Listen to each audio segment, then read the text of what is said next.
I am Dave Carger from Fandango, and as you can tell, I'm sitting here with Justin Lin, the director of Fast and Furious 6, as well as Luke Evans, new cast member in the franchise, the villain Owen Shaw. I believe there are four of you on this hangout with us: James, Dave, Matt, and Perry.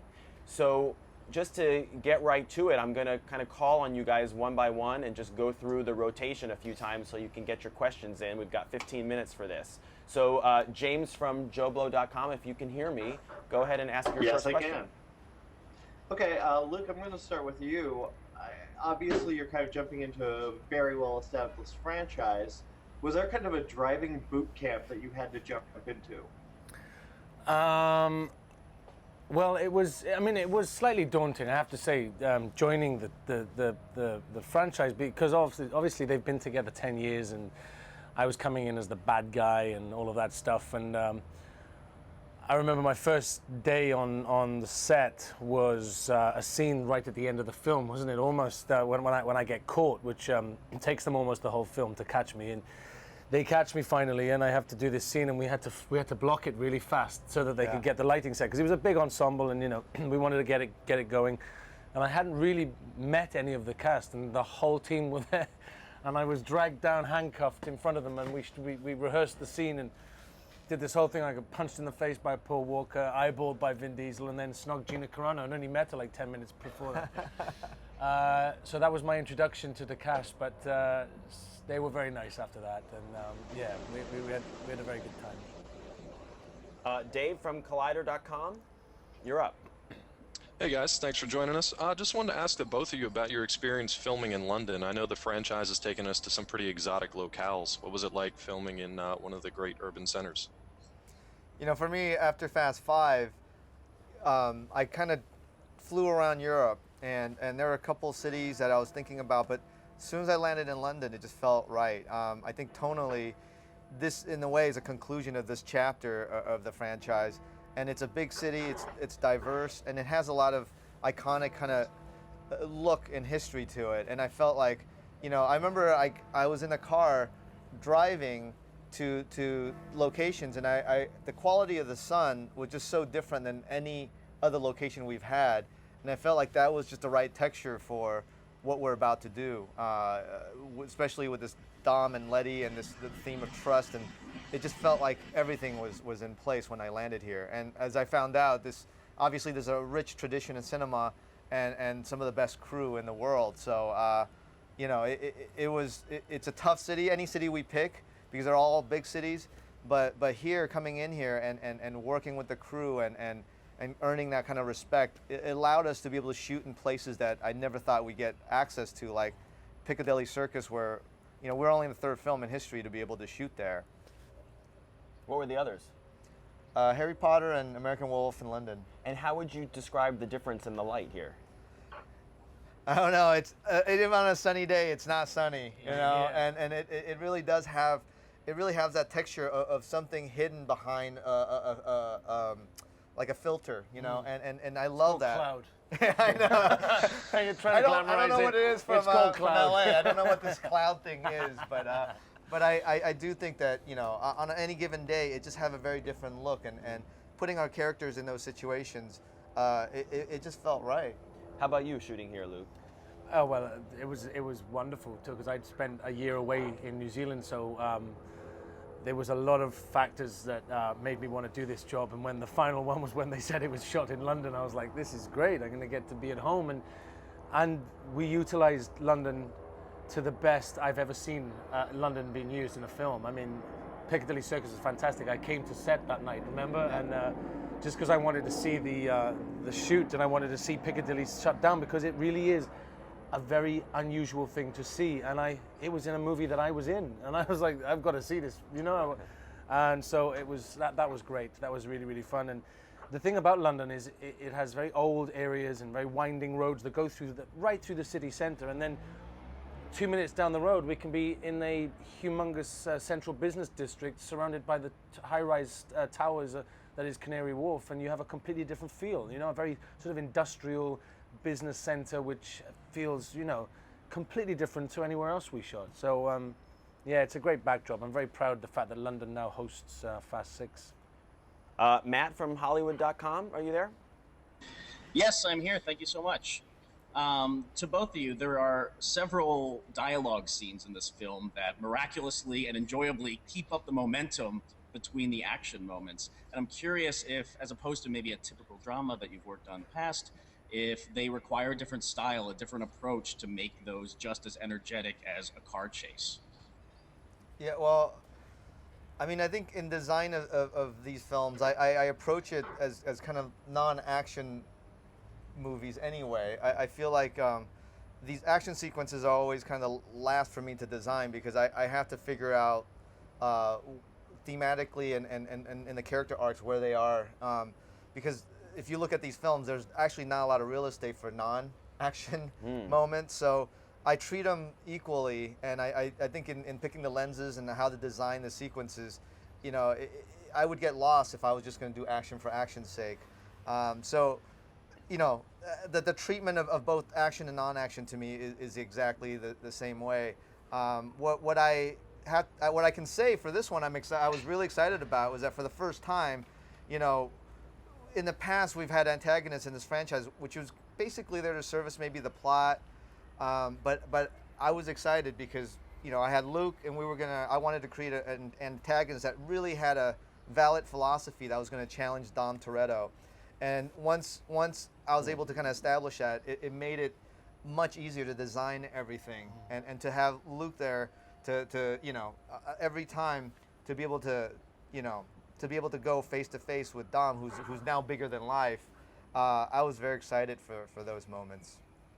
I was terrified. How'd you get over it?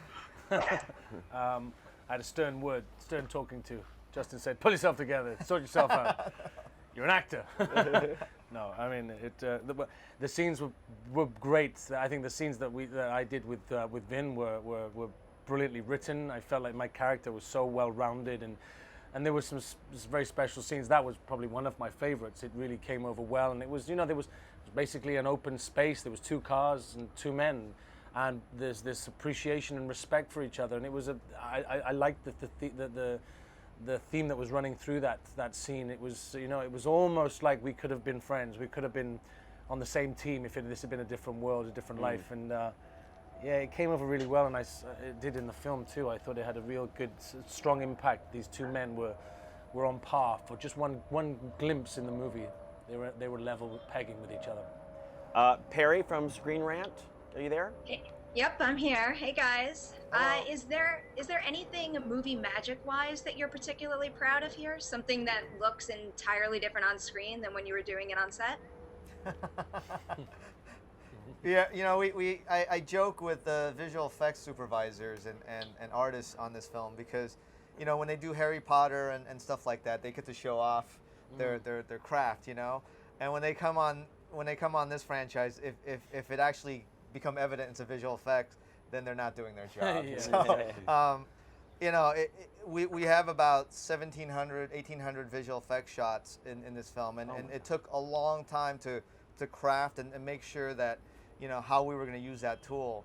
And there were a lot of people. I mean, I around the world, I had to fly kind of to different cities to kind of talk and hang out with the artists and stuff. And a lot of hard work have gone into making everything kind of seamless and believable and real. So that's one of probably the proudest things about doing this franchise is utilizing certain tools so that you never notice it's being used. Anything to add to that?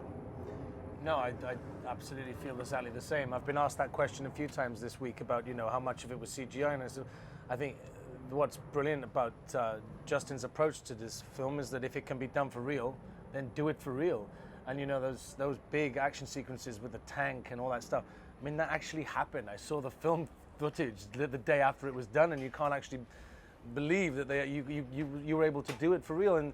But it's great. It makes a difference if it's done for real. And also, you know, the CGI, you don't notice it, and that is the best form of CGI, you know? Let's go around the horn again and go back to James.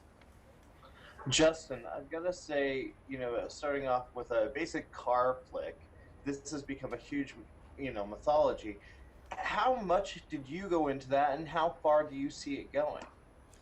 Well, there was two pivotal moments for this, and that was about 8 years ago. I think when I first signed on to the franchise, I think that was my pitch, is that, I felt like everything was kind of loosely connected, and if we had the opportunity, I think it would have been great to change the sensibility of this franchise and really care for these characters and build a relationship, build a mythology, and the first obstacle was convincing Vin to come in and do the cameo for Tokyo Drift, because I heard all the rumors about whatever this and that, and that he would never do it. But once I was able to meet with him, show him the footage, tell him what I was trying to do, and he said yes, I felt like, okay, this is, Dom is the patriarch of the family, and now that he's going to be in, that's the first step. And it allowed us to be able to show that to the audience. They embraced it. We had another opportunity. We made Fast and Furious, the fourth one.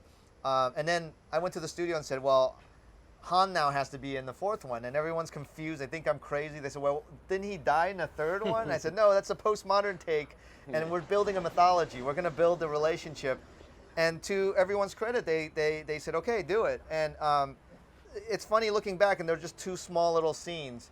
But at the end of the day, without those two elements, I don't think we could have been able to kind of build everything. I think those discussions that we had, and making that happen, when you build a mythology, you also allow characters to evolve. And then one of the things I wanted to do was acknowledge the maturity of the characters, that it has been 12 years later, it has been 8 years later, and that they're not still doing the same thing over and over again. And I feel fortunate to have a studio that, I think in a sequel scenario, a lot of times people get very conservative because there's a lot of money involved. And for them to say, okay, bring back a character that's supposed to be dead, do this, do that. I mean, that is great partnership, and to be able to do that and evolve, and I think that's why the franchise has been able to kind of jump into different genres, because I'm not trying to artificially force it. It just, as the characters grow, the obstacles grow, and we tend to, and I think for me to do 6, a lot of the stuff you see in the film actually were talked about that night in 2005. So for me to be able to realize everything that I was pitching, it's been a dream come true. And I do think that, this is one of those franchises where it's based on character, and the characters have such a deep relationship with the audience that I can see it going on, and I can't wait for another filmmaker to come in, for me to hand off the baton, and for him or her to take it and then see what they're going to do with the franchise. Dave? Yeah, so the first kind of big action set piece, I think, in this film is the sort of the introduction of Shaw's character, and also the flip car. Could you guys talk about the inception of the flip car, how that was to drive it, and just that whole experience?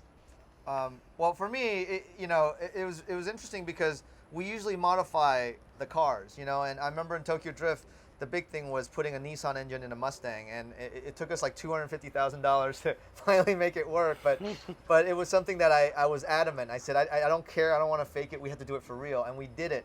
And since then, Dennis McCarthy, the head of Picture Cars, he is the best in the business. He loves a challenge, and I would always throw things his way.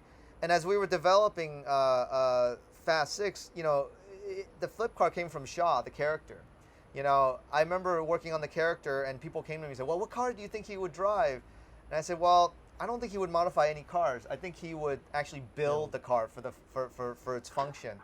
Yeah. And so I went to Dennis, and he said, well, what do you want me to build? And I said, I want you to build this car that's going to flip other cars. and he went away thinking hard, and he came back actually with the design, with the Mercedes SUV, and he had all these ramps built.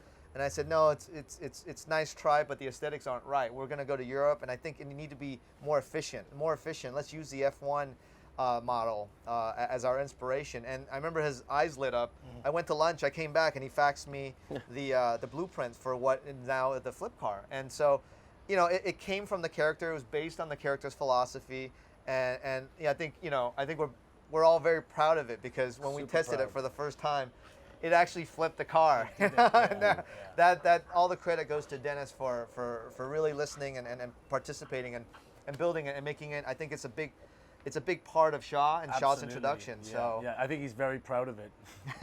He likes driving it. He's very smug when he gets in it just before he races out of that underground settlement that he lives in, or he's holed up in. It's the sound of the engine when we opened it up in this concrete bunker, you know, there was everything. The concrete doesn't absorb sound, and it was thunderous. The engine was it's incredible sound. So it did exactly what it said on the tin, didn't it? And that was so great. And that's what makes it different. There was no faking it. It was real. That machine, that car did exactly what it was made to do. Matt? One of my favorite things about Fast Five is that it kind of wears its genre influences on its sleeve. And Justin, I'm curious about when you were developing Fast Six, if your love of movies and your love of genre kind of shaped and pushed Fast Six in a particular direction. And then Luke, for you, if the same kind of thinking helped you craft a villain in this heightened realism of the Fast and Furious franchise.